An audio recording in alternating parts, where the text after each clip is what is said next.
వైకా jewellers వెలలేని Vaibhogam తరుగులేని నమ్మకం. ఇప్పుడు మన కాకినాడలో డిసెంబర్ 5న ఘనంగా ప్రారంభం కాబోతోంది.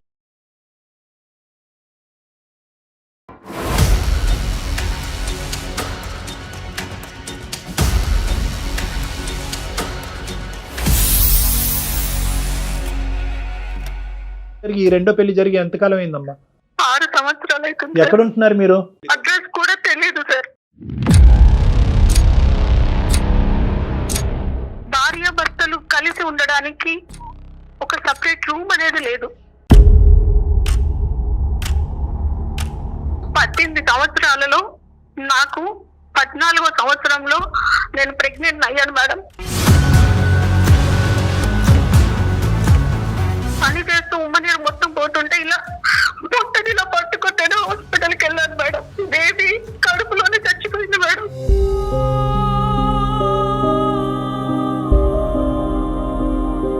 కనీసం మా బిడ్డను కూడా చూసుకోలేదు నేను. ఆ బేబీ చనిపోయి పడితే నేను కోమాలోకి వెళ్ళిపోయాను.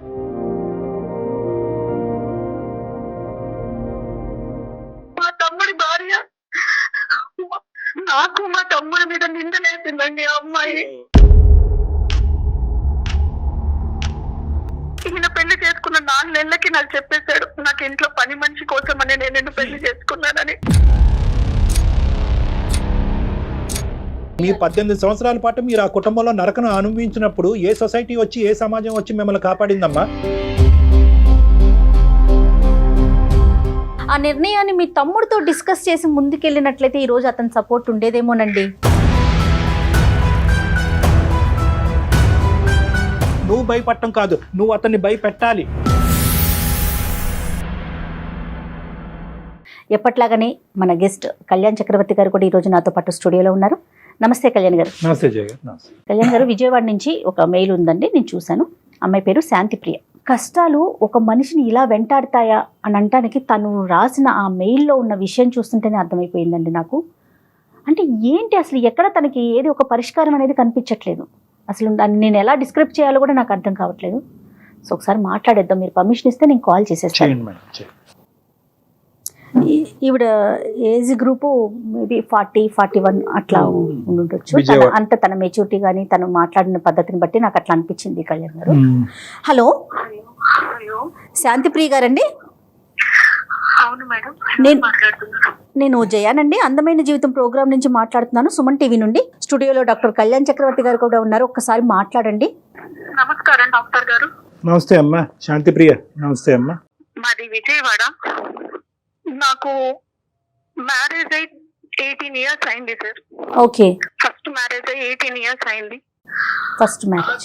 చాలా పెద్ద కుటుంబం, ఉమ్మడి కుటుంబంలోకి ఇచ్చారు నన్ను. భార్య భర్తలు అని అంటే అనురాగం, మమకారం ఇలాంటివి ఉంటాయి, కానీ నా జీవితంలో లేవు సార్. భార్య భర్తలు కలిసి ఉండడానికి ఒక సపరేట్ రూమ్ అనేది లేదు. మేమిద్దరం కలిసి ఈ 18 సంవత్సరాలలో ఒక్క సినిమా చూసింది కూడా లేదు సార్. అత్తగారింటి నుంచి సపోర్ట్ లేదు. తల్లి గారింటికి వెళ్ళి బాధ చెప్పుకుందామంటే అక్కడ వాళ్ళు కూడా నాకు శత్రువులు అయిపోయారు.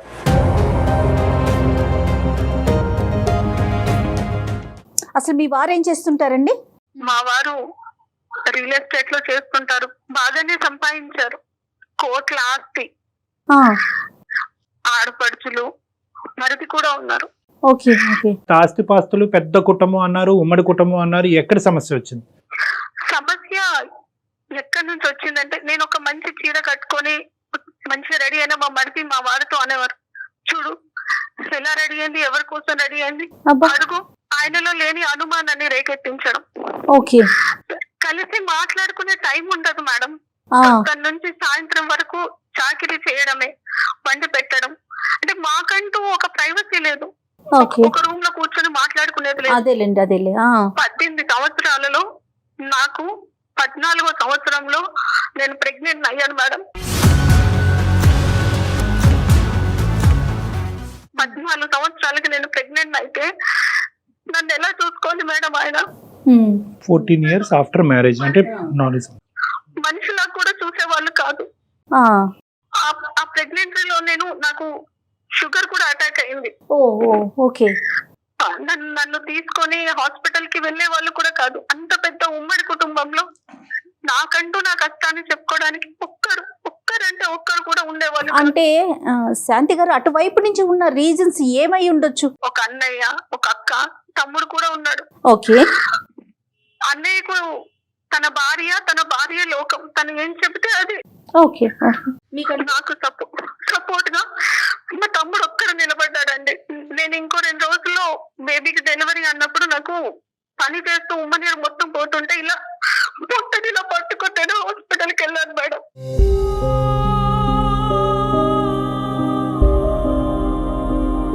నాకు ఒక్కరు కూడా రాలేదు. ఇంత పెద్ద ఉమ్మడి కుటుంబంలో పొట్టని ఇలా పట్టుకొని ఆటోలో నేను వెళ్ళిపోతే బేబీ కడుపులోనే చచ్చిపోయింది మేడం.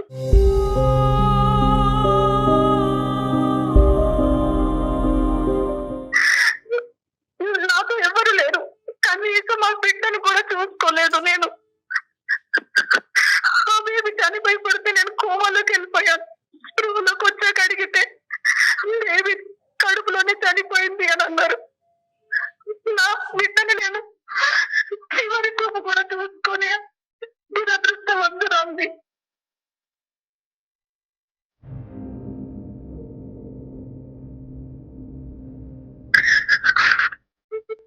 వాళ్ళ పిలుపుకు కూడా దూరం అయిపోయాను నేను. నా బిడ్డ కోసమైనా బ్రతుకుదాం అనుకున్నాను మేడం. నాకు ఆ దృష్టం కూడా లేకుండా చేశాడా దేవుడు. అంటే డిలే అయిందమ్మా, అంటే డెలివరీ టైంకి అంటే మీరు హాస్పిటల్కి వెళ్ళటం వల్ల లేట్ అయ్యిందా? ఎవరు సపోర్ట్ లేరు అప్పుడు నీకు? ఎవరు కొద్దిగా ఎవరైనా తొందరగా స్పందించి మీరు కొద్దిగా ముందుగానే హాస్పిటల్కి వెళ్ళి ఉంటే బిడ్డ బతుకుండేదా? అవునండి, బిడ్డ బ్రతికేది. ఆ ఉమ్మ నీరు మింగేసి బిడ్డ చనిపోయింది కడుపులో.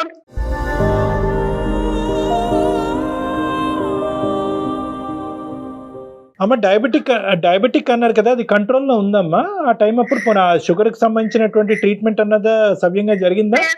ప్రెగ్నెన్సీలో డయాబెటిక్ అయితే కనుక చాలా స్పెషల్ కేర్ తీసుకోవాలి. Pregnancy it self is a burden for a women అమ్మ. అంటే ఫిజియలాజికల్ గా, మెంటల్ గా ఒక బర్డెన్. ఆ టైంలో ఆ అమ్మాయికి మోరల్ సపోర్ట్ లేదు, ఇమోషనల్ సపోర్ట్ లేదు. దానికి తోడు ఈ అమ్మాయి దురదృష్టం 14 years తర్వాత ప్రెగ్నెంట్ అవటము, ఫిజికల్ ప్రాబ్లమ్స్ రావటం, ఉమ్మ నీరు బేబీ తాగటం, డయాబెటిక్. సో అన్ని కలిసి వచ్చినాయి పాపం తనకి. కలిసి రావటం ఒకటిని. ఒకప్పుడు ఇలాంటి సమస్యలు సర్వసహజంగా చూస్తూ ఉంటాం అమ్మ. Only thing that she would have needed at this point is support. అనేది లేకపోవడం. అమ్మాయికి ఏంటంటే ఇమోషనల్ గా, మోరల్ గా సపోర్ట్ లేదు అనేది ఇంతవరకు బాధపడింది. ఫిజికల్ గా తనకి శారీరక పరంగా ఒక సమస్య వచ్చి తన జీవితం అనేది, ఆ బిడ్డ జీవితం ఒక రిస్క్ లో పడినప్పుడు కూడా ఎవరు ముందుకు రాలేదు. ఇట్లా నాకు అయినాక కూడా మా వారు కనీసం ఎలా ఉంది, ఓ పర్లేదు మళ్ళీ మనకు పిల్లలు పుడతారు అన్న సపోర్ట్ కూడా లేదు మేడం. మోరల్ సపోర్ట్ ఎప్పుడు లేదమ్మా. అంటే ఎవరు లేరు, నువ్వు నా జీవితానికి పట్టిన శనివి, ఇంకా నువ్వు నాకు బిడ్డల్ని కూడా ఇవ్వలేదు అన్నట్టుగా. నువ్వు ప్రెగ్నెంట్ అవటం అన్నది అసలు అతనికి ఇష్టమేనా అమ్మా? అంటే 14 సంవత్సరాల తర్వాత నువ్వు ప్రెగ్నెన్సీ వచ్చింది, గర్భం దాల్చావని చెప్పి నీకు ఎంత ఆనందం ఉందో అందులో కొంతవరకైనా అతనికి లేదు. ఆయనకు ఎంతసేపు ఆయన బిజినెస్, ఆయన ఫ్యామిలీ, ఆయన చెల్లెళ్ళు, ఆయన తమ్ముడు, ఇదే ఆయనకు లోకం. సో ఇంట్లో ఒక పని చేయడానికి ఒక ఆడది అంతే. ఆ ఇంట్లో పని మనిషిగా చూస్తున్నారు, మీకంటూ ఒక స్వేచ్ఛ. కానీ ఇంతకంటే విచిత్రం ఏంటంటేనమ్మా, ఒకటి శాంతి, ఓకే అత్తింటి వాళ్ళు ఇలా ప్రవర్తిస్తారని చాలా సందర్భాల్లో చూసాం. కానీ ఇప్పుడు 1 సంవత్సరం 2 సంవత్సరాల పాటు సర్దుకుపోవమ్మా, సమస్యలు సద్దుమనుగా అవుతాయి. అత్తింట్లో ఇలాంటి చెప్పేవారండి, అమ్మగారు సర్దుకుపోమ్మా, మా పరువు పోతుంది. నాన్నగారు అనేవారు, వెనక్కి వచ్చేసేయమ్మా, నేను నిన్ను చూసుకుంటాను, వెనక్కి వచ్చేసేయమ్మా అని. ఆయన మారకపోతాడా, నా ప్రేమను అర్థం చేసుకోలేకపోతాడా, ఆయనకు మారకపోతాడా అని ఇంకా నా వల్ల కాలేదు. నాన్నగారు కూడా మొత్తం మంచాన పట్టేసి నా మీద రందితో, బాధతో ఆయన మంచాన పడితే ఇంకా నేను ఒక్కసారి చివరి చూపు కన్నా వెళ్ళేసి వస్తాను అని ఎంత బతిలాడినా కూడా పంపించలేదండి.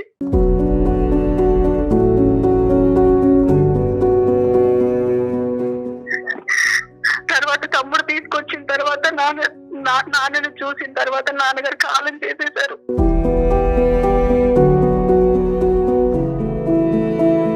తమ్ముడు ఇంకా పంపించలేక, నీ ఆరోగ్యాన్ని నేను చూసుకుంటాను, నీకు నేను ట్రీట్మెంట్ ఇప్పిస్తానని సైక్రియాటిస్ట్ దగ్గర తీసుకెళ్లి ట్రీట్మెంట్ కూడా ఇప్పించారండి.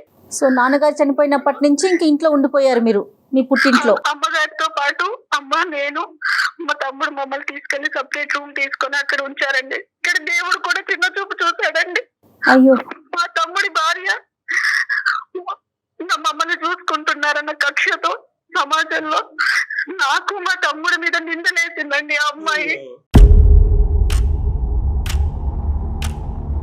ఏం కర్మమ్మ ఇది. నా మీద మా తమ్ముడి మీద నిందలేస్తే ఆ విషయం కూడా నాకు తెలియలేదండి. ఈ మధ్యలో అమ్మగారు కూడా కాలం చేసేసారు. మా ఇంటి ఓనర్ వచ్చి, ఇలా మీ తమ్ముడు రావద్దమ్మా, ఇలా మీకేదో జరుగుతుందంట అంటే నేను ఏమైపోవాలండి?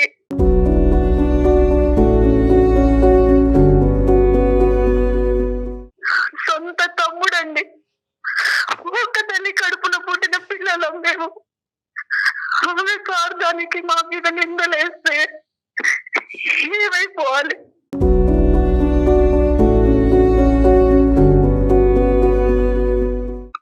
అమ్మ ఉన్న ఇంట్లో నేను 1.5 years ఉన్నాను సార్. డాక్టర్ గారు చెప్పమ్మా. రాత్రి పూట నిద్ర పట్టక మధ్యలో వాష్రూమ్ కి లేవాల్సి వస్తుంది, భయం వేస్తుందని 2 స్లీపింగ్ టాబ్లెట్స్ మింగి పడుకునే పద్ధతి సార్ నేను.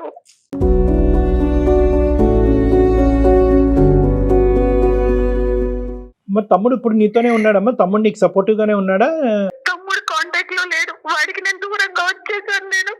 అవన్నీ అంటే ఇలా నిందలు పడుతున్నాయని తెలిసి మధ్యలో ఒక సంబంధం వస్తే 2వ పెళ్లి చేసుకొని వచ్చేసాను సార్. అతను అనవసరంగా నీ వల్ల అతని జీవితం పాడవుతుందని చెప్పి అతని దగ్గర నుంచి కూడా దూరం వచ్చి. అనేసి. అవును సార్, వాడికి 2 ఆడపిల్లలు సార్. వాళ్ళ జీవితం మీద కూడా మర్చిపడుద్ది కదా సార్. అదేనమ్మా, నాకు అర్థమైంది. సో ఫైనల్ గా ఏంటంటే, ఎవరికి నేను భారం అవ్వకూడదు, నా వల్ల ఎవరికి కష్టం రాకూడదు అని చెప్పి అటువైపు అత్తింటి నుంచి ఇటువైపు పుట్టింటి నుంచి దూరంగా వచ్చి ఒంటరిగా టైలరింగ్ చేసుకుంటూ బతుకుతున్నాం. అవును సార్. అప్పుడు ఈ వ్యక్తి ఎలా పరిచయం అయ్యారమ్మా? ఎవరో వచ్చారు, పెళ్లి చేసుకున్నారని అంటున్నారు కదా, అతను ఎవరు, ఎక్కడి నుంచి వచ్చాడు, ఎలా పరిచయం అయ్యాడు? నేను గ్రాడ్యుయేషన్ చేశాను సార్. ట్యూషన్స్ చెప్పేదాన్ని నేను. సో ఆ ట్యూషన్ లో ఒక అబ్బాయి వచ్చి, మేడం ఇట్లా ఒకరు ఉన్నారు మేడం, మ్యారేజ్ చేసుకుంటా అంటున్నారు, బాగా వెల్ సెటిల్డ్ అన్నప్పుడు నేను మాట్లాడానండి. ఇది నా జీవితం, నేను మళ్ళీ చేసుకోవాలంటే నాకు చాలా ధైర్యం కావాలి, ఎంత నేను అనుభవించేశాను అని అంటే, లేదు నన్ను చేసుకుంటూ సుఖపడతావు, నీకు మంచి జీవితం ఇస్తానని నమ్మించాడండి. అతని ఫ్యామిలీ బ్యాక్గ్రౌండ్ ఏంటమ్మా? అతనికి పెళ్లి అయిందా? అతని వయసు ఎంత? పెళ్ళయింది, ఆయనకి 2 పిల్లలు సార్. పెళ్లిడికి వచ్చిన పిల్లలు ఉన్నారు. భార్య ఏమైంది? భార్య చనిపోయింది సార్. చనిపోయింది. కేవలం ఈ స్టూడెంట్ పరిచయం ద్వారా ఏర్పడినటువంటి ఒక పరిచయం. అవును సార్. ఇంకా మీరు ఇంకేమీ వాకప్ చేయలేదు. అతను ఎవరు, నిజం, భార్య ఎటువంటి పరిస్థితుల్లో చనిపోయింది, చాలా ఇంపార్టెంట్ ఫ్యాక్టర్. ఏది వాకప్ చేయలేదు సార్. నా తమ్ముడైనా సంతోషంగా ఉండాలి, నా దగ్గరికి ఇంకా రావద్దు, వాడైనా వాడు ఫ్యామిలీతో బాగుండాలని నేను ఈ పెళ్లి చేసుకుని వచ్చేసాను. ఈ పెళ్లి చేసుకోవడం ఎలా అంటే, పెనంలో నుంచి కుంపట్లో పడ్డట్టు అయిందండి. అర్థమవుతుందండి, అర్థమవుతుంది. ఎదిగిన పిల్లలు. ఈయన పెళ్లి చేసుకున్న 4 నెలలకి నాకు చెప్పేశాడు, నాకు ఇంట్లో పని మనిషి కోసం అని నేను పెళ్లి చేసుకున్నానని.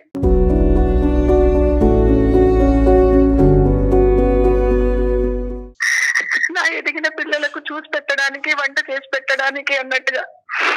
అక్కడి పరిస్థితి కంటే ఇక్కడ ఇంకా దారుణం సార్. పంజరంలో చిలకలాగా ఇంకా దాన్ని మాటలతోని పొడవడం.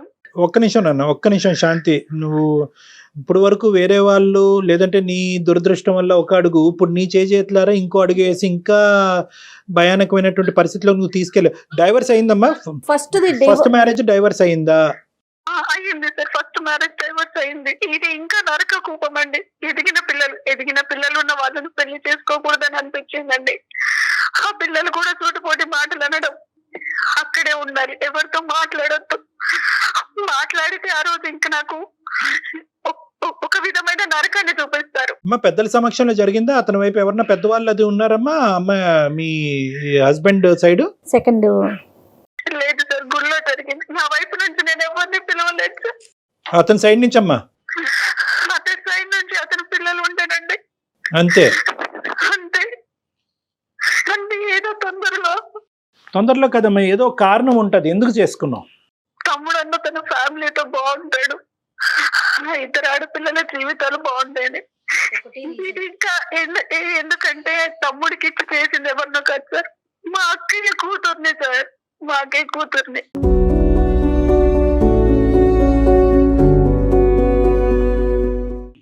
అంటే నేను తనకి పిన్నిని సార్, ఆ అమ్మాయి మా మీద అలా నిందలేసింది, ఇంకెవరు ఉన్నారని అనుకోవాలి సార్. కాదమ్మా, ఒక నిందలేసే మనస్తత్వం ఉండేటటువంటి వాళ్ళు ఇప్పుడు నువ్వు పెళ్లి చేసుకున్న తర్వాత కూడా నిందలేస్తారు. చుట్టుపక్కల వాళ్ళు కూడా నమ్మారు కదా సార్. డైరెక్ట్ మా ఓనర్ వచ్చి, అమ్మాయి నీ తమ్ముడు మీ ఇంటికి రావద్దు, మీ మధ్యలో ఏదో ఉందంట అంటే చచ్చిపోవాలనిపించింది సార్.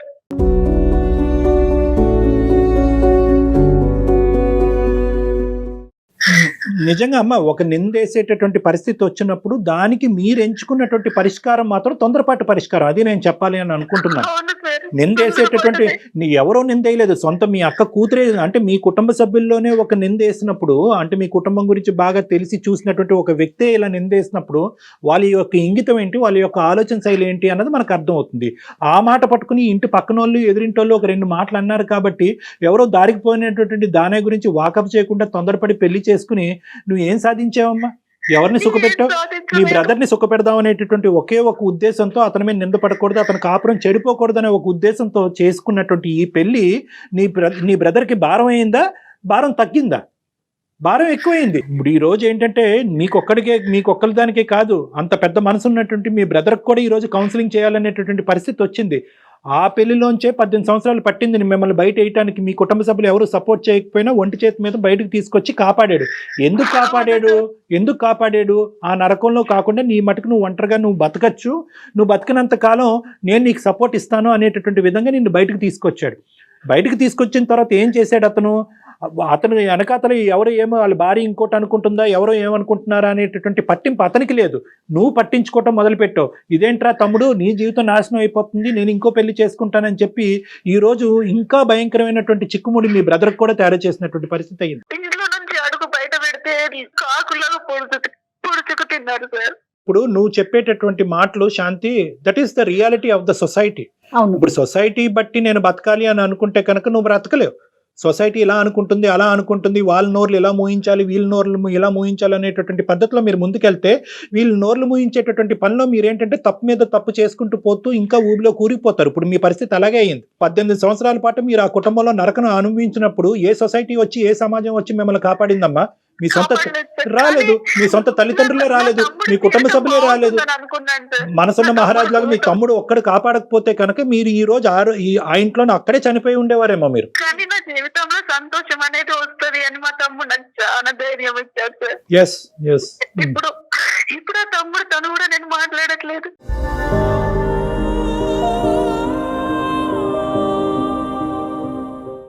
వాడు ఎక్కడ ఉన్నాడో కూడా తెలియదు. ఆ సపోర్ట్ కూడా పోగొట్టుకుంది అమ్మాయి. బాధపడాలా, కోప్పడాలా, ఏంటో మాట్లాడలేదు. బహుశా మీరు శాంతి గారు ఫస్ట్ ఇష్యూ అయిపోయిన తర్వాత ఎప్పుడైతే మీ బ్రదర్ మీకు సపోర్ట్ చేశారో అప్పుడు మంచి నిర్ణయం, ఒక స్ట్రాంగ్ గా డెసిషన్ తీసుకొని పోని ఆ నిర్ణయాన్ని మీ తమ్ముడితో డిస్కస్ చేసి ముందుకెళ్ళినట్లయితే ఈ రోజు అతని సపోర్ట్ ఉండేదేమోనండి. అవును సార్, అవును మేడం.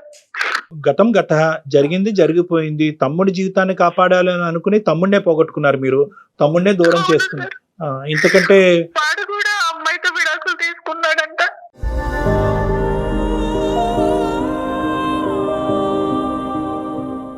అయిపోయింది అక్కడ కూడా అయిపోయింది. మీరు పెళ్లి చేసుకున్నా అమ్మాయి విడాకులు ఇచ్చుండేది, పెళ్లి చేసుకోకపోయినా అమ్మాయి విడాకులు ఇచ్చుండేది. ఎందుకంటే ఆ అమ్మాయి మైండ్ ఆల్రెడీ పొల్యూట్ అయిపోయింది కాబట్టి. అలాంటి అమ్మాయి మనసులోంచి ఈ భావాన్ని తీసేయటం గురించి మీరు ఒక పెద్ద తప్పు చేశారు. అది ఇక్కడ అన్నిటికంటే బాధ కలిగింది. అంటే తన పెళ్ళే పరిష్కారం అనుకున్నారు శాంతి గారు. కాదమ్మా, ఇప్పుడున్న పరిస్థితుల్లో ఇంకో నరకంలోకి వచ్చావు. మళ్ళీ ఇక్కడ నువ్వు ఇంకో పనమ్మాయి లాగే ట్రీట్ చేసేటటువంటి ఇంకో కుటుంబం. అక్కడైతే కనుక అట్లీస్ట్ ఉమ్మడి కుటుంబం, ఒకరితో కాకపోతే ఒకరితో చెప్పుకునే దిక్కు మొక్కు ఉండేది. ఇక్కడ ఎవరూ లేరు. అంతా ఒక సైన్యం లాగా ఇటువైపు పిల్లలు, భర్త అందరూ కలిపి నిన్ను చంపుకు తింటున్నారు. ఏంటమ్మా పరిస్థితి? ఏంటి పరిస్థితి? ఎన్ని రోజులు అయింది పెళ్లి చేసుకుని? పెళ్లి జరిగి ఈ రెండో పెళ్లి జరిగి ఎంతకాలం అయిందమ్మా? 6 సంవత్సరాలు అవుతుంది. ఎక్కడ ఉంటున్నారు మీరు? కరెక్ట్ గా అడ్రస్ కూడా తెలియదు సార్. సూర్యాపేట నుంచి ఎక్కడో లోపలికి. ఏంటమ్మా? సూర్యాపేట నుంచి చాలా లోపలికి రావాలి సార్. నువ్వు ఎక్కడున్నావు కూడా నీకు తెలియదు అమ్మా? కూడా తెలియదు సార్.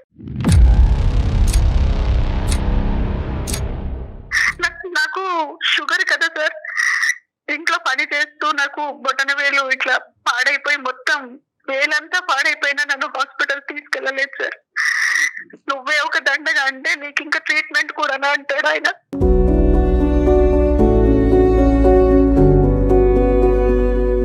ఆ పాత నరకం 18 సంవత్సరాలు, ఇప్పుడు ఈ నరకం యొక్క డ్యూరేషన్ 6 years. 6 years. అవునండి. ఎందుకున్నావమ్మా అక్కడ? స్ట్రైట్ క్వశ్చన్, ఎందుకున్నావు అక్కడ? తెలియట్లేదు. ఎలా బయటకు రావాలమ్మా? మీ ఇంటికి తలుపు ఉంది కదా, బయటికి రా. వాళ్ళు బయటికి వెళ్ళినా లాక్ చేసుకొని వెళ్ళిపోతారు. మా ఇంట్లో కనీసం పని మనిషి కూడా రాదండి.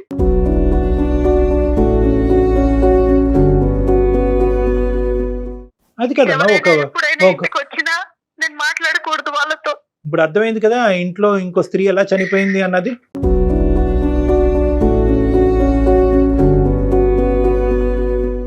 ఇప్పుడు ఇదే పరిస్థితి నువ్వు 3వ 4వ 5వ పెళ్లిలో నువ్వు నాకు చెప్పినా కూడా నేను అంటాను, ఒకటే మాట అంటాను, నువ్వు బయటికి రావాలి, నీ గురించి నువ్వు బ్రతకాలి, నువ్వు పెట్టుకున్నటువంటి ఒక ధ్యేయం గురించి, ఒక గమ్యం గురించి నువ్వు. సార్ బయటికి రావడానికి ఫస్ట్ నాకు దారి తెలియట్లేదు. వచ్చినా నేను ఎక్కడికి వెళ్ళాలి? నో అలా కదమ్మా, ఎక్కడికి వెళ్తావు అనేటటువంటి సెకండరీ ఇష్యూ అమ్మా. ఇక్కడ ఉండి చచ్చిపోకుండా ఫస్ట్ నిన్ను నువ్వు కాపాడుకోవాలి. ఎక్కడికి వెళ్తావు అన్నది బయటకు వచ్చాక ఆలోచిద్దాం. నీకు డిగ్రీ ఉంది, టైలరింగ్, కానీ నా బాధ ఒక్కసారి ఎవరికైనా చెప్పుకుందాం అనిపించింది. సంతోషం అమ్మా, చాలా సంతోషం. ఈ రోజు వాళ్ళు బయటకు వెళ్ళినప్పుడు మాకు ఎలాగైతే ఫోన్ చేసావో, నీకు బోల్డ్ అంత లీగల్ సిస్టమ్ సపోర్ట్ ఉంది. నువ్వు ఎలా అయితే మాకు ఫోన్ చేసావో అలాగే నువ్వు 100కి ఫోన్ చేయి, పోలీసులకు ఫోన్ చేయి. ఇలా నేను నరకయాతను అనిపిస్తున్నాను, ఇక్కడ బంధించి పెట్టారు, నన్ను ఒక జైల్లో పెట్టారు, నన్ను ఇలా నేను ఒకసారి 100కి డైల్ చేశాను. అది అంతకన్నా నరకం చూపించాడు ఆయన వచ్చి.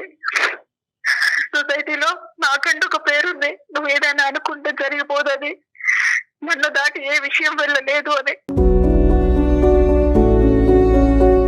ఎటొచ్చి ఏంటంటే మీరేమనుకున్నారు అంటే కనుక మీరు ఇంకా ఆ గిల్ట్లోనే ఉండిపోయారు. అరే తొందరపడి పెళ్లి చేసుకున్నాను, రెండో పెళ్లి, మొదటి పెళ్లిలో బ్రదర్ వచ్చి కాపాడాడు, ఈ పెళ్లిలోంచి కూడా ఇంకోళ్ళు ఎవరో వచ్చి కాపాడతారని మీరు వెయిట్ చేస్తున్నారేమో, ఎవరు రారు. ఇది మీకు మీరుగా తీసుకోవాల్సినటువంటి నిర్ణయం. మీరు గట్టిగా అనుకుంటే కనుక ఎల్లకాలం అలా బందికానాలాగా వాళ్ళు ఉంచేటటువంటి అవకాశం లేదు.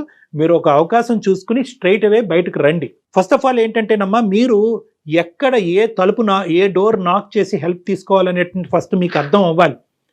ఇంకా ప్రపంచం అంత గుడ్డిబారిపోలేదమ్మా. ఇంకా సమాజంలో లా ఉంది, మీకు హెల్ప్ చేసేటటువంటి ఎన్జిఓ ఆర్గనైజేషన్స్ ఉన్నాయి, సామాజిక పరమైనటువంటి సోషల్ ఆర్గనైజేషన్స్ ఉన్నాయి, స్త్రీలకు సపోర్టివ్గా లీగల్ సిస్టమ్ ఉంది. అటువంటి తలుపులు తట్టడం అనేటటువంటిది మీరు ఒక ఆలోచన కింద పెట్టుకోవాలి. మీరు ఇంకా సెంటిమెంట్స్లోని గిల్ట్లోనే ఉండిపోతున్నారు. పెళ్ళి అయ్యింది, పిల్లలు ఉన్నారు, రెండో పెళ్ళి, తప్పు విధంగా వచ్చి నేను పెళ్లి చేసుకున్నాను కాబట్టి ఈ రోజు కాకపోతే రేపైనా కూడా ఇక్కడ మారిపోతారు, నన్ను పని మనిషిలా చూడకుండా ఒక మనిషిలా చూస్తారు అనేటటువంటి ఒక హోప్తో, ఒక పనికిరాని హోప్తో ఎక్కడైతే కూరుకుపోతున్నారో అక్కడే ఇంకా కూరుకుపోతున్నారు.